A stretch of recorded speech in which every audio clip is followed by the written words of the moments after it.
Hello mga chikadoras! This is me, Yula Chika, ang chakadorang kapitbahay ni Marites pagdating sa Showbiz Chismis na nagpapaalalang Showbiz Chismis po ang aking content dito sa aking channel. So mag-expect po tayong mga artista ang ating pag-uusapan. Ang aking chika for today ay trending nga ngayon at pinag-uusapan pa rin sa ex ang hot birthday girl na si Heaven Peralejo dahil nga nag-celebrate nga itong si Heaven kahapon sa kanyang birthday, November 25. Diriwang nga si Heaven ang kanyang 24th birthday at sinurprise siya ni Alden Richards. Ito, babasahin natin ang ilan sa mga naging komento ng mga netizens. Ayon kay Mr. Joel, taray ni Alden mga award, best actress nilalapitan, he knows his market talaga, haha. So ayon naman kay Joanne Mendoza ay talo sa Flower Sigalo. Ayon naman kay Irene Magalion, bouquet provided by the producers of upcoming project, tumigil na sa kaka-showbiz nyo, it won't bring food on your table. So ayun nga,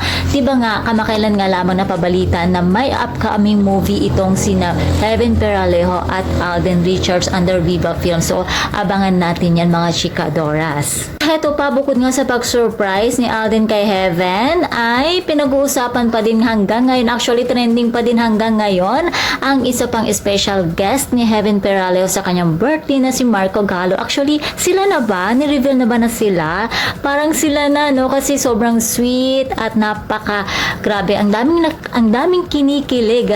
Kung ang iba mga couple ay puro breakup issues, itong si Heaven at si Marco ay talaga namang pinakita ang kaswitan sa social media. Hanggang ngayon ay may hangover pa dahil hanggang ngayon, syempre pinag-uusapan pa din ito sa social media. Sobrang daming kinikilig ng mga fans ni na Heaven at Marco dahil para na silang lalanggamin sa kaswitan. Grabe, as in super ang sweet talaga nila. Kaya naman for sure sobrang happy ng ating birthday girl na si Heaven Peralejo, and happy birthday Miss Heaven Peralejo. Tatandaan ko pa dati nung nagsisimula pa lang mag-artista si Heaven Peralejo, nakita ko siya in person and then sabi ko, pwede pa magpa-picture? Sabi niya, sure. Ayun, so nakakatuwa lang ba dati may mga bad comments siya inside the house, inside the BPB house. So sabi ko, parang ang suplada nito, pero hindi.